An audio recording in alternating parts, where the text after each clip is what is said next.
Assalamualaikum warahmatullahi wabarakatuh. Jumpa lagi dengan saya Tama dalam Ada Apa Gerangan 2. Bagaimana kabar kalian? Semoga selalu diberikan kesehatan dan juga rezeki yang cukup. Kita kembali di Ada Apa Gerangan 2 dengan cerita-cerita mistis bersambung. Kita akan lanjutkan cerita yang sebelumnya ya. Sebuah cerita pendakian yang berjudul Jalur Ilegal. Penulisnya Bang Hendra Wiguna. Cerita yang mengisahkan tentang Dani yang mencari Angga, sahabatnya, yang hilang di Gunung Ciremai 1 tahun yang lalu. Namun keanehan-keanehan mulai terjadi di pendakian terakhirnya. Nah, seperti apa kelanjutan ceritanya? Langsung saja kita simak. Teman-teman, ada apa gerangan? Ceritanya mulai dari sini.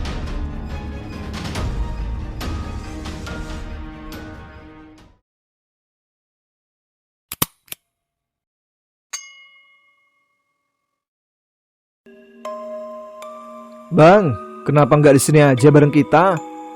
Enggak, kami mau di atas aja dekat mata air, jawab Dani kepada para rombongan pendaki lain. Emang nggak takut sendirian, Bang? Sendirian? Aku sama kawan, Bang. Kawan yang mana? Orang dari tadi aku lihat abang jalan sendiri kok. Sebenarnya, Dani tidak terlalu kaget ketika mendengar mereka kalau dia sedang berjalan sendirian. Karena memang Dani sudah curiga kepada Angga. Tetapi dia juga tidak mau percaya begitu saja. Sekalian ingin memastikan. Dani pun mulai melanjutkan pendakian menyusul Angga. Ketika itu Dani benar-benar bingung. Di satu sisi dia takut kalau Angga beneran sudah meninggal. Tapi di sisi lain, walau bagaimanapun juga Angga adalah sahabatnya. Sudah lama mereka sering mendaki bersama, traveling bersama. Tetapi sejak 4 tahun lalu ketika Dani memutuskan untuk bekerja di Surabaya, mereka berdua benar-benar terpisah. Walaupun masih sering berkomunikasi di media sosial. Dan yang saat ini menjadi pertanyaan, apakah benar Angga sudah meninggal? Tapi kenapa dia mengajak Dani untuk melakukan pendakian? Tapi waktu itu Dani masih tidak mau berpikir yang tidak-tidak. Dia mau cari tahu dulu. Dani pun menyusul Angga naik sedikit lagi menuju ke lokasi yang dekat dengan mata air. Sesampainya di lokasi tersebut, terlihat Angga masih terdiam dengan wajah yang terlihat datar. Sesekali Dani melirik wajahnya dan memang agak pucat seperti mayat. Ketika itu masih siang menuju sore. Dani sempat berpikir, bagaimana mungkin sih hantu bisa muncul siang hari? Dari sana saja Dani agak skeptis dan berharap semua yang dicurigainya itu tidak benar. Seperti biasa ketika sudah sampai di tempat, mereka memasang tenda, bersiap untuk memasak, terutama memasak air. Danilah yang melakukan itu semua, sementara Angga hanya duduk terdiam di atas batu sambil melihat ke arah Dani. Sebenarnya agak kesal, tapi Dani bisa memakluminya. Lagian Angga juga sedang galau, pikir Dani ketika itu. Saat akan memasak, Dani mencoba mengajak Angga untuk mengambil air di mata air yang tidak jauh di belakang sana. Ikut ambil air yuk, Ga, ajak Dani kepada Angga. Namun ternyata Angga tidak menjawab, tetapi dia langsung beranjak dari tempat duduknya dan berjalan di belakang mengikuti Dani. Dani merasa senang karena dia ingin mempertanyakan apa yang terjadi kepadanya saat itu juga. Begitu sampai di lokasi sumber air yang berupa tetesan dari resapan air hujan di batu-batu, lokasinya agak seperti goa. Di sana Dani mencoba mengambil air ke botol-botol sedikit demi sedikit. Sambil menunggu, dia mencoba menanyakan hal yang sudah membuatnya sangat penasaran. Enggak, sebenarnya apa sih yang terjadi kepadamu? Kau nggak bisa diam terus kayak gini. Aku ingin tahu apa yang terjadi kepadamu. Kenapa kau bisa jadi seperti ini? Angga tidak langsung menjawab pertanyaan dari Dani. Dia menatap Dani dengan wajah yang masih sama datar. Melihat Angga menatapnya dengan datar, Dani segera melemparkan pertanyaan kembali. Kenapa kau pikir temanmu mengkhianatimu? Apa yang mereka lakukan kepadamu? Tanya Dani lagi. Ceritakan padaku, Angga. Itu juga kalau kau masih menganggap aku sahabatmu, ucap Dani berharap temannya itu mau bercerita. Namun Angga masih menatapnya. Tetapi kali ini ada yang berubah dari ekspresi wajahnya. Ia tampak sedih dan ingin menangis. Tidak lama kemudian Angga pun berkata, "Apa kau tidak mau lagi berteman denganku?" "Bukan begitu, tapi aku hanya ingin kau cerita kepadaku. Bukankah itu gunanya teman? Saling berbagi. Dulu kau selalu bercerita padaku tentang apapun juga." Angga sepertinya tertegun. "Dani, kalau kau tahu sahabatmu sedang tersesat di hutan, apa kau akan mencarinya?" "Ya tentu saja, aku akan mencarinya," ucap Dani dengan yakin. "Kenapa emang?"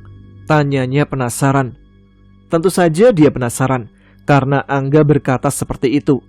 Dalam pikirannya, mungkinkah dia pernah tersesat dan ditinggal kawan-kawannya? Akan tetapi Angga hanya diam. Wajahnya masih sedih. Dia menatap Dani agak lama sebelum mulai beranjak dari tempatnya berdiri. "Ayo, ikut aku Dan," ucap Angga. "Kemana?" Dani yang saat itu sedang menunggu mengisi air ke dalam 2 botol plastik hanya bisa melihat lelaki berambut coklat itu pergi berjalan menjauh. Dia pikir waktu itu Angga ingin menunjukkan sesuatu. "Weh, jangan jauh-jauh." Pengisian air itu sangat lambat karena hanya berupa tetesan-tetesan kecil saja.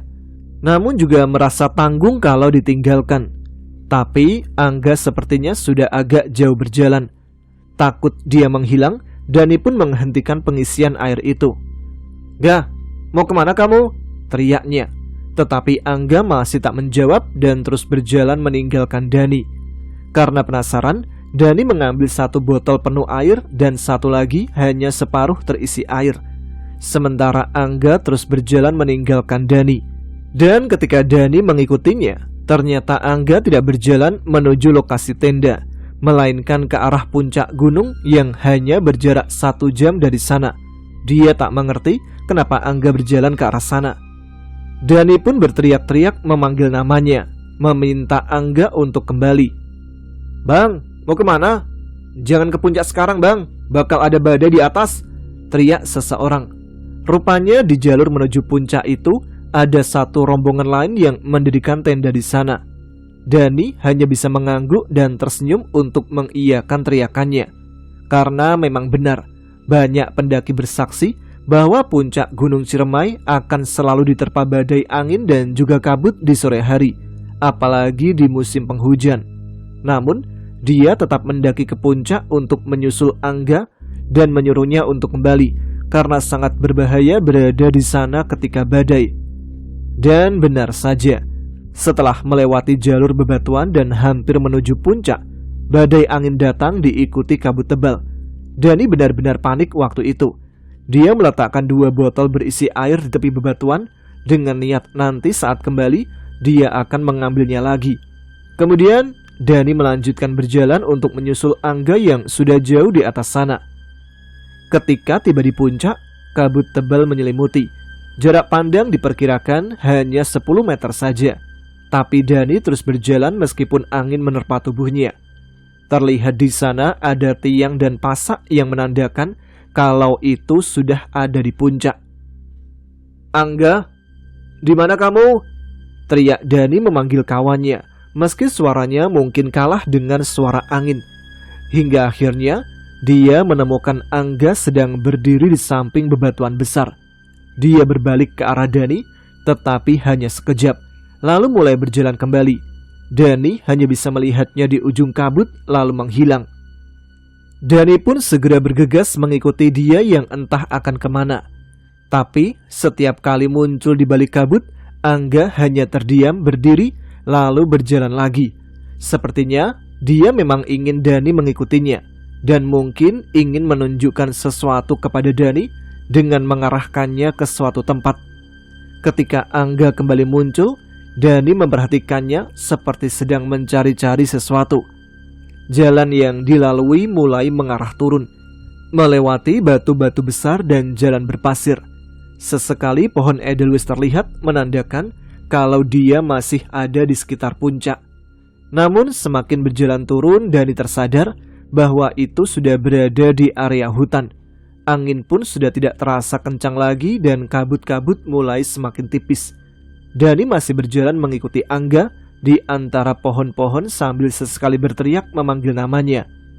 Hingga di satu titik di mana Dani lihat Angga sedang berdiri diam di antara semak-semak di bawah pohon. Sekali lagi Dani memanggilnya, dan kali ini Angga tak beranjak. Dia berdiri mematung sambil melihat ke arah semak-semak itu. "Angga, ada apa? Ayo kita balik, ini udah sore. Nanti kita kemalaman kalau akan kembali ke tenda," teriak Dani. Namun Angga tetap terdiam dan masih menatap ke semak-semak. Kemudian ia mengangkat tangannya dan menunjuk dengan jarinya dengan pelan ke area semak-semak itu. Karena penasaran, Dani pun mencoba mencari tahu apa yang sebenarnya ia lihat. Dani menghampiri Angga dan menengok ke arah yang ditunjuknya. Dani terkejut hebat ketika melihat seonggok mayat yang terbaring di sana. Mayat berpakaian pendaki yang sudah pucat, hampir membusuk, hingga wajahnya pun tidak dapat dikenali. Astagfirullah, kenapa ada mayat di sini? Kita harus lapor penjaga gunung. Dani benar-benar panik ketika itu. Namun dengan tenangnya, Angga malah bertanya, "Dan, kau tahu mayat siapa ini?" Dani menggeleng. Tidak, emang kau mengenalnya?" tanya Dani. Kemudian Dani berpikir sesuatu dan bertanya kepada Angga karena ada yang janggal. "Tapi kenapa kau bisa tahu kalau di sini ada mayat?" Angga menengok kepada Dani dan memasang wajah sedih. "Kau tak mengenalnya? Ini tubuh Putra." "Putra? Siapa Putra?" "Teman mendakiku," jawab Angga. "Bukankah kau sering melihat kami di media sosial?" Seketika Dani mengingat kembali wajah teman yang dimaksud oleh Angga. Wajah yang sering dia posting bersama di Instagram. Dan ketika melihat lagi wajah mayat itu, sungguh seketika Dani bergidik ketika melihat kulit wajahnya yang sudah pucat biru, membusuk dan tak dapat dikenali. Aku gak peduli. Sekarang ayo kita balik. Ini udah mau maghrib. Besok pagi kita turun gunung untuk melaporkan ini ke penjaga." Dani mencoba meraih tangan Angga dan terasa dingin, langsung mengajaknya untuk kembali ke tenda.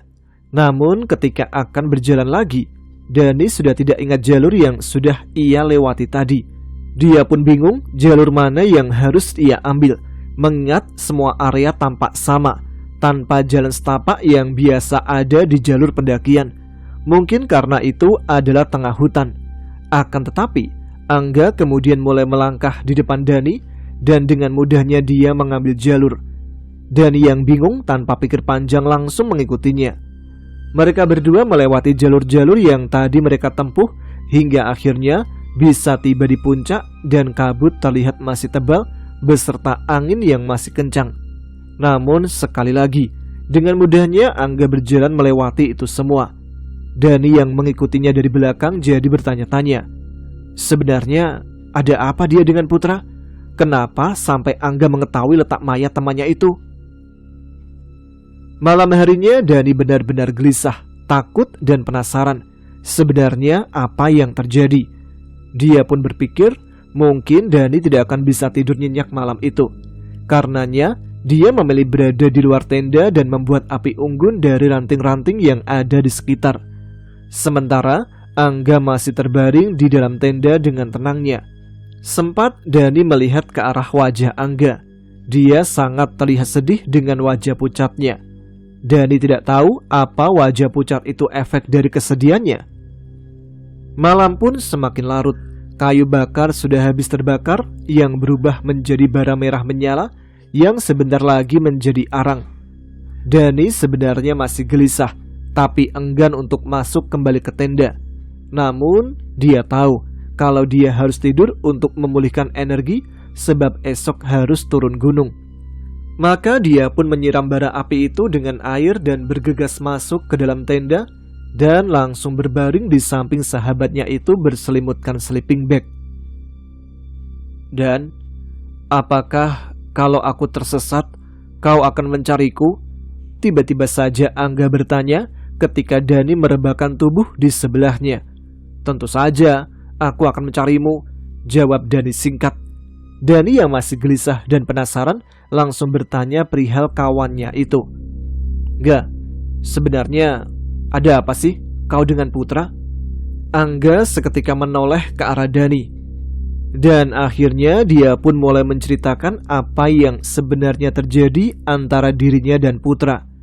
Yang intinya bahwa setelah kepergian Dani ke Surabaya, Angga mempunyai teman traveling baru yang bernama Putra. Angga mengenalnya dari forum-forum pendakian. Sebenarnya Angga punya banyak teman jalan, tetapi Putralah yang sering melakukan perjalanan bersamanya. Lagi pula ternyata mereka masih satu kampung dengannya. Suatu hari ketika mereka berdua melakukan pendakian ke Gunung Ciremai, Angga dan Putra memutuskan untuk pergi ke puncak di sore hari. Tentu saja itu berbahaya, karena badai pasti menerjang mereka. Angga pun memutuskan untuk kembali, tetapi Putra sepertinya ingin mengabadikan momen badai itu dalam video. Ketika Angga sudah sampai di tendanya, ternyata Putra belum turun juga. Rupanya dia salah mengambil jalur turun dan tersesat di hutan. Sementara Angga menunggu saja di dalam tenda. Namun hingga sampai malam, Putra pun belum kembali. Angga saat itu berniat akan melaporkan hilangnya Putra keesokan paginya. Namun setelah ia turun gunung dan sampai di pos 1, Angga tidak melaporkannya. Namun ia malah langsung pulang. Katanya, dirinya merasa bersalah akan hal itu. Dia menyesal sudah meninggalkan Putra yang sedang tersesat. Setelah kejadian itu, ia merasa stres dan juga depresi. Hingga akhirnya Angga menghubungi Dani untuk melakukan pendakian bersamanya. "Terus, kenapa kau merasa dikhianati?" tanya Dani bingung. "Kau tahu Dan, kenapa aku tidak melaporkan kejadian itu pada petugas? Itu karena aku merasa kesal pada Putra. Putra ternyata berselingkuh dengan pacarku." Mendengar itu, spontan Dani kaget dengan apa yang diceritakan oleh Angga. Hanya alasan temannya berselingkuh dengan pacarnya bukan berarti dia harus meninggalkan ia sendirian yang sedang tersesat. Namun, Dani tak terlalu ingin menyalahkannya. Sekarang yang terpenting adalah melaporkan kalau ada mayat di hutan sana. "Kalau aku yang tersesat, apa kau akan mencariku Dan?" Sekali lagi Angga bertanya kepada Dani. Itu adalah pertanyaan terakhir sebelum Dani tertidur pulas dan lupa menjawabnya. Mungkin karena kegelisahan dan penasaran itu sudah hilang. Dani yang sudah mengantuk langsung terpejam. Hingga keesokan paginya ketika terbangun, Dani sudah tidak mendapati Angga di dalam tenda. Ketika dia mencari di seluruh area perkemahan pos 5 pun, Angga sudah tidak ada di sana. Hingga Dani menyadari bahwa Angga menghilang. Bahkan tas keril, sepatu, dan segala perlengkapan mendakinya pun sudah tidak ada. Saat itu juga, Dani pun bergegas menuju puncak dengan membawa tas pinggang dan barang seadanya. Dia berpikir mungkin Angga pergi ke tempat di mana mayat itu ditemukan. Walaupun Dani tidak tahu kenapa ia harus pergi ke sana. Hari masih pagi ketika ia tiba di puncak. Tampak ada 2 rombongan berada di sana. Satu rombongan yang menggelar lapak di jalur menuju puncak, dan satunya lagi rombongan yang menggelar tenda tepat di pos 3. Tetapi Dani tak begitu memperdulikan. Dia langsung saja mencari-cari jalur turun yang kemarin sore mereka lalui. Namun, meskipun langit cerah, Dani tak bisa menemukan jalur itu. Dia mencoba berkeliling seputaran area puncak. Dari puncak bagian selatan ke puncak bagian utara, hingga kembali ke selatan pun tidak menemukan. Sebenarnya Dani tidak tahu persis di mana jalur itu. Semua tampak sama. Mungkin karena sore itu kabut yang sangat tebal membuatnya tidak terlalu jelas melihat. "Bang, nyari apa?" Salah satu pendaki dari rombongan itu menghampiri dan bertanya. Mungkin karena mereka heran ketika melihat Dani yang sudah berkeliling puncak. Merasa sudah lelah, panik, dan tidak tahu harus berbuat apa lagi. Akhirnya, Dani pun menceritakan semuanya pada mereka. Tentu saja mereka terkejut mendengar cerita itu. Wajah-wajah mereka seketika panik saat mendengar ada mayat tertinggal di hutan sana. "Ayo kita cari," teriak salah seorang dari mereka. Jangan, kita nggak tahu di mana letak mayat itu. Dia yang udah melihat mayat itu juga nggak tahu di mana letaknya. Lebih baik kita turun dan laporkan pada penjaga hutan, ucap seorang lelaki yang mungkin ketua rombongan. Lalu bagaimana dengan temanku? Maaf bang, apa benar temanmu itu ikut mendaki? Karena dari kemarin abang itu mendaki sendirian, ucap salah satu dari mereka. Dani tak menyangkal itu, tetapi dia juga tidak ingin menggubrisnya. Walau bagaimanapun juga, Dani yang mengalami sendiri kalau mereka melakukan pendakian berdua. Dani ingin mencari temannya karena dia pernah berjanji kepadanya. Mereka pun memutuskan membentuk tim yang terbagi menjadi dua. Satu rombongan turun gunung untuk melapor, sedangkan satu rombongan lagi tetap di puncak. Karena siapa tahu Angga kembali dari hutan itu. Dan sudah pasti, Dani ikut rombongan yang tetap di puncak. Setelah berjam-jam lamanya, akhirnya bala bantuan datang. Namun sepertinya mereka belum mengerahkan tim SAR untuk mencari mayat itu. Yang datang hanya para penjaga Gunung Ciremai beserta para tim penyelamat yang merupakan gabungan warga sekitar. Mungkin mereka melakukan pencarian mandiri lebih dahulu sebelum tim SAR datang. Dengan patokan batuan besar yang Dani ceritakan, di mana terakhir kali temannya terlihat di balik kabut tebal itu, mereka pun mulai mencari ke arah jalur di bawahnya. Dani pun ikut menemani mereka mencari ke sana. Dan tak perlu waktu lama, 2 jam saja hingga mayat itu ditemukan. Mereka menyelimuti seluruh tubuh mayat yang sudah busuk itu menggunakan kain dan memasukkan ke dalam kantong mayat, lalu digotong menggunakan tandu. Kemudian membawanya ke puncak untuk turun melalui jalur biasa. Ketika di puncak, Dani merasa heran. Kenapa mereka tidak melakukan pencarian lanjutan? Kenapa mereka tidak mencari Angga, sahabatnya? Dani lalu menghampiri salah satu dari tim penyelamat itu untuk bertanya. Pak, bagaimana dengan temanku, Pak? Maaf bang, saya tidak tahu maksud abang. Apa teman abang hilang juga? Iya pak, temanku hilang. Kenapa kalian tidak mencarinya? Teriak Dani. Air matanya hampir mengalir. Dia tak percaya mereka mengabaikan kehilangan sahabatnya. Udahlah bang, abang itu mendaki sendirian, ucap salah satu pendaki. Tidak pak, aku mendaki berdua, teriaknya kesal. Dani benar-benar ingin menangis saat itu. Nafasnya menjadi berat, lelah, panik, dan kesal. Dia tidak percaya dengan apa yang pendaki itu katakan. Sahabatnya hilang, tetapi mereka abaikan. Ayolah bang, kita turun. Lalu bagaimana dengan temanku? Teriak Dani sekuat tenaga karena geram. Dani yang memang sudah lelah kemudian jatuh tersungkur dan tertunduk. Air matanya mengalir deras. Dia menangis sejadi-jadinya. Beberapa pendaki menghampiri Dani dan menepuk-nepuk punggung untuk menenangkannya. Mereka tidak tahu perasaannya waktu itu. Dani sudah berjanji akan mencari Angga jika dia tersesat. Hingga sore pun tiba. Mereka sudah harus turun karena kemungkinan besar hujan badai akan datang. Dani pun beranjak dari tempatnya menangis. 2 orang pendaki menemaninya dan membopongnya. Tetapi Dani menepis tangan-tangan mereka karena masih kesal. Dia pun berdiri di sana, di puncak dekat batu besar. Dan kabut tebal mulai datang. Ia melihat kembali pada jalur di mana mereka menemukan mayat putra, berharap Angga muncul di balik bebatuan. Namun nihil. Sampai angin kencang mulai datang, Angga tak kunjung muncul. Ayo bang, seorang pendaki membopong Dani. Kali ini Dani tidak menepisnya. Dia pun berjalan menuju jalur biasa dan turun gunung bersama mereka.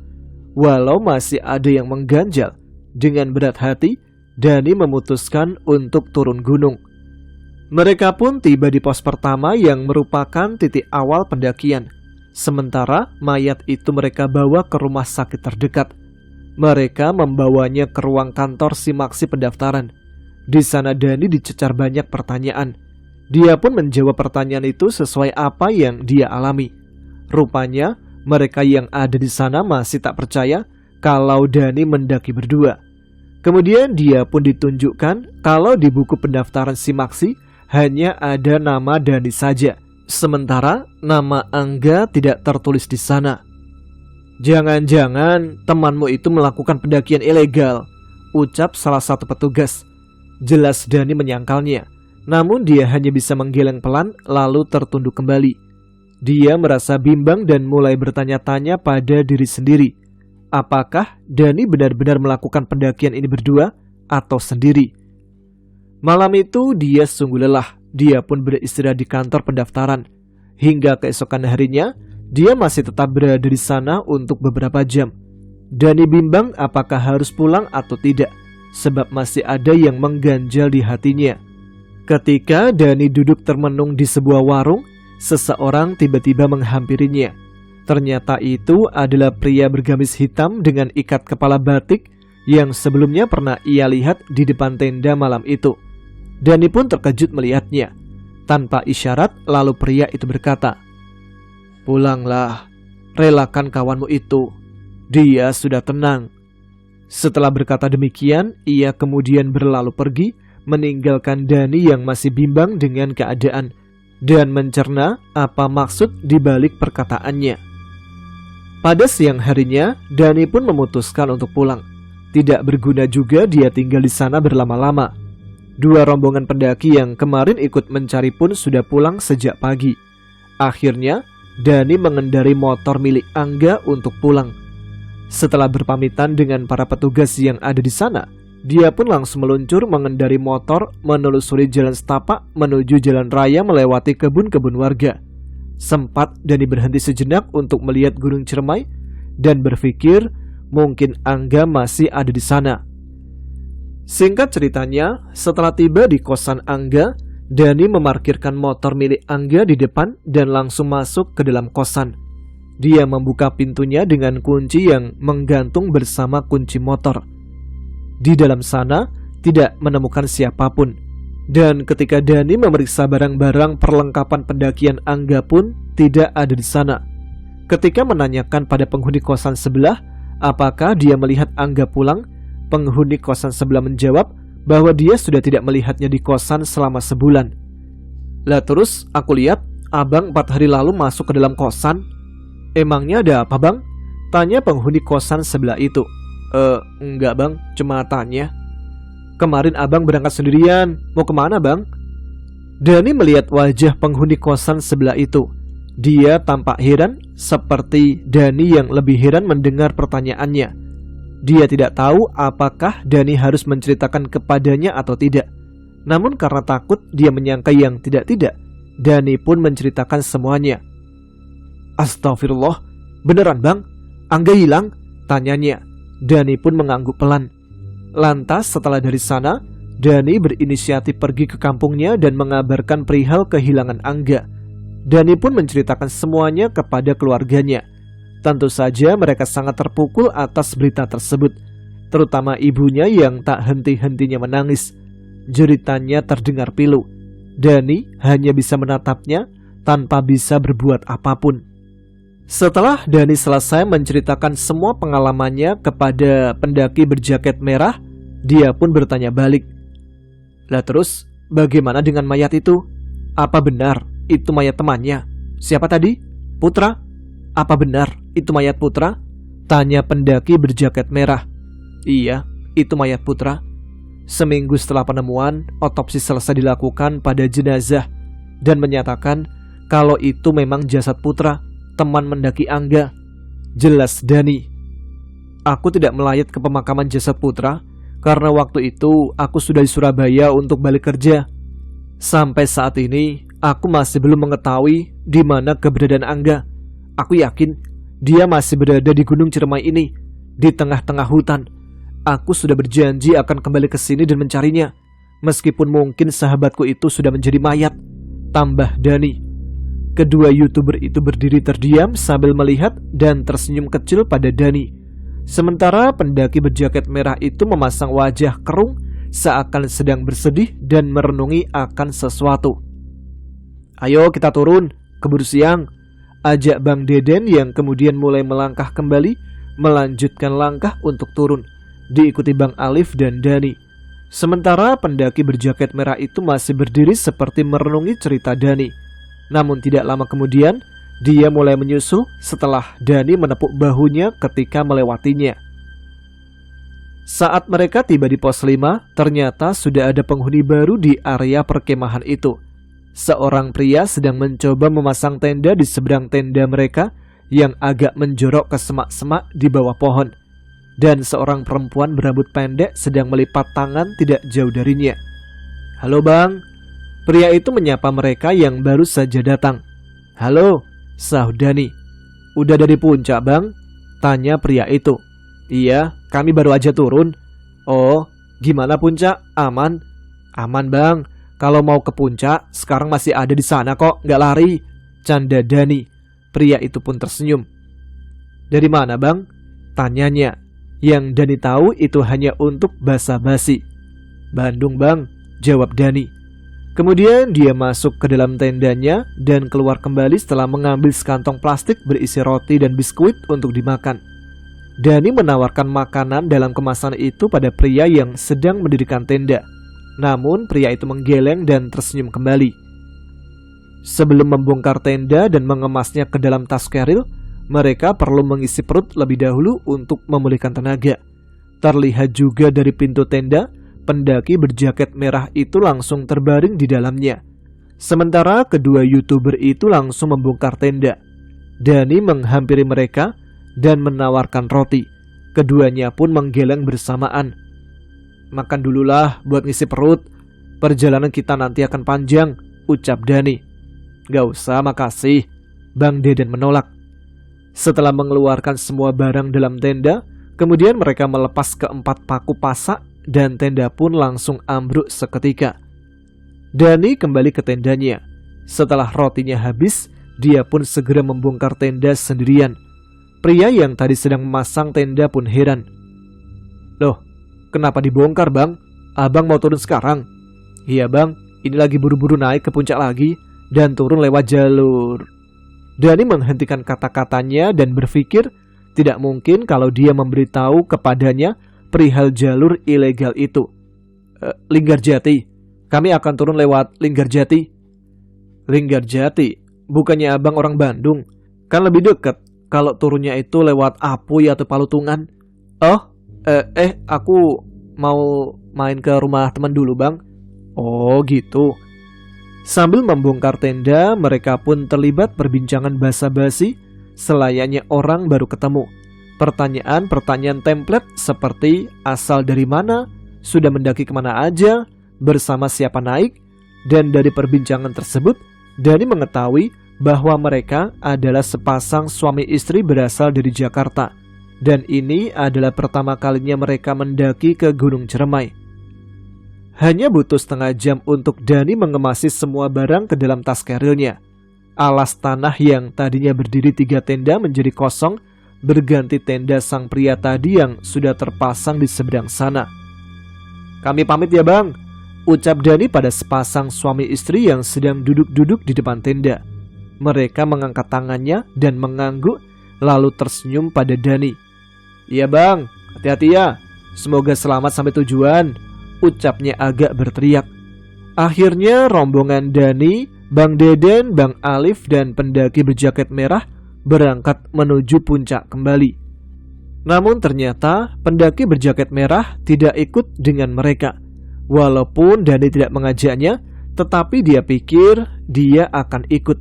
Berbeda dengan Dani, Bang Deden dan Bang Alif yang berjalan ke arah atas. Justru pendaki berjaket merah itu berjalan turun.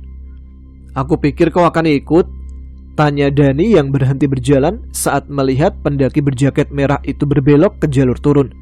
"Oh, enggak bang, aku mau turun sekarang. Besok aku harus kuliah. Aku ingin cepat sampai rumah dan istirahat." "Oh, okelah kalau gitu. Semoga selamat sampai rumah ya," doa Dani kepadanya. Tanpa menjawab, pendaki berjaket merah itu tersenyum, lalu berbalik dan mulai melangkah untuk turun. Sementara Dani berpikir sesuatu tentangnya.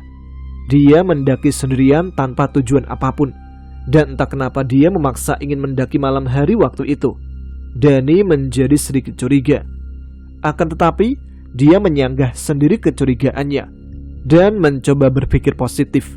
Mungkin dia seperti pendaki kebanyakan yang ingin menghilangkan penat dan jauh dari kesibukan rutinitas sehari-harinya. Apalagi dia seorang mahasiswa yang sibuk menggeluti materi-materi pembelajaran dan tugas-tugas kuliah. Ketika Dani berbalik badan untuk melanjutkan perjalanan, ternyata Bang Deden dan Bang Alif sudah tidak terlihat. Dani pun langsung mengambil langkah cepat untuk menyusul mereka. Sebenarnya dia berniat akan mengambil air di sumber mata air di atas sana lebih dahulu. Tapi dia tidak tahu apakah mereka sudah lewat atau tidak. Sebelum tiba di sumber mata air itu, tiba-tiba saja Dani dikejutkan dengan teriakan dari arah bawah yang kemungkinan besar adalah dari pos 5. Dia tidak tahu ada apa di sana. Suaranya melengking tinggi sampai terdengar ke atas sana. Sebenarnya Dani ingin mengabaikan suara itu dan terus berjalan ke atas menyusul kedua YouTuber. Akan tetapi, suara teriakan itu semakin lama semakin keras dan tidak kunjung berhenti. Karena penasaran, Dani pun langsung kembali turun dan memeriksa ada apa sebenarnya. Dan ternyata, itu teriakan dari sang perempuan berambut pendek itu. Ia menjerit-jerit dengan wajah yang menyeramkan. Mimik mukanya tampak berbeda dari sebelumnya. Perempuan itu terus berteriak di pelukan suaminya sambil berontak. Dani menghampiri mereka berdua dan seketika jeritan itu mengeras, melengking sampai menusuk gendang telinga. "Ada apa, Bang?" tanya Dani. Tapi pria itu hanya menggeleng lirih. Perempuan itu seperti sedang kesurupan. Matanya merah melotot dan ketika ia melihat Dani, ia kembali menjerit-jerit dan kembali berontak. Pelukan tangan itu akhirnya lepas karena tak mampu lagi menahan gerak sang perempuan yang semakin beringas. Dan tiba-tiba saja, perempuan itu langsung berlari ke arah Dani dan berhenti tepat di hadapannya, lalu melotot geram. Dani pun tidak tahu harus berbuat apa, dan hanya bisa berdiri terpaku di hadapan perempuan itu yang menatapnya tajam. Tidak lama kemudian, perempuan itu kembali berlari ke arah hutan. Sontak saja itu membuat suaminya panik. Pria itu pun berlari mengejarnya sambil memanggil nama istrinya. Karena tidak tahu akan berbuat apa, Dani pun melepaskan keril dan langsung ikut mengejar perempuan itu. Rupanya dia berlari ke arah jalur turun. Perempuan berambut pendek itu melaju turun dengan lincah walau tanpa alas kaki. Suami dari perempuan itu dan Dani mengejar turun sambil terus memperhatikan arah lari perempuan itu. Hingga akhirnya seseorang di ujung sana terlihat. Itu adalah pendaki berjaket merah yang sedang turun gunung. Dan kejadian yang tak diduga selanjutnya terjadi. Perempuan itu mengejarnya dan langsung meloncat mencengkram ke arah tubuh pendaki berjaket merah itu, membuat mereka berdua terjatuh berguling-guling di jalur turun hingga berhenti di semak-semak. Perempuan itu terus berteriak. Kalian tahu nggak apa teriakannya? "Kembalikan tubuhku! Kembalikan tubuhku! Kenapa kau meninggalkanku di atas sana?" Aneh kan? Teriakan itu terdengar tidak jelas di telinga Dani karena posisinya yang masih di atas hingga suara itu terdengar samar. Pria itu bergegas turun di tempat di mana mereka jatuh. Sementara Dani masih berdiri memperhatikan mereka. Pria itu langsung memeluk dan memangku istrinya yang masih saja terus berteriak-teriak dan berontak dalam pangkuannya. Pendaki berjaket merah itu lalu berdiri. Dia tampak ketakutan, panik, dan bingung. Kemudian langsung berlari menelusuri jalur turun setelah menengok ke arah Dani dengan dahi yang mengernyit. Ada apa dengan pendaki itu? Kenapa perempuan itu mengejarnya? Terus, teriakan-teriakan yang dilontarkan perempuan itu, apa maksudnya? Dani bertanya-tanya dalam hati sambil terus menatap heran pendaki berjaket merah yang sedang berjalan turun dengan terburu-buru. Apakah ada hubungannya antara sosok yang merasuki perempuan itu dengan sosok pendaki berjaket merah itu? Oke, sampai sini dulu cerita kali ini. Kita akan lanjutkan di episode selanjutnya. Cerita pendakian Gunung Ciremai yang ditulis oleh Bang Hendra Wiguna. Pada penasaran gak nih kelanjutan ceritanya? Apa yang terjadi sebenarnya kepada Angga? Apakah dia benar-benar hilang? Apakah ada hubungannya dengan pendaki berjaket merah? Jadi aktifkan notifikasi kalian biar tidak ketinggalan ya. Terima kasih untuk teman-teman sekalian yang telah menyimak episode Ada Apa Gerangan. Jangan lupa juga tuliskan komen, tunjukkan eksistensi kalian. Oke, sekarang saya Tama harus pamit. Kita jumpa lagi di episode selanjutnya. Tetap semangat, jaga kesehatan. Wassalamualaikum warahmatullahi wabarakatuh.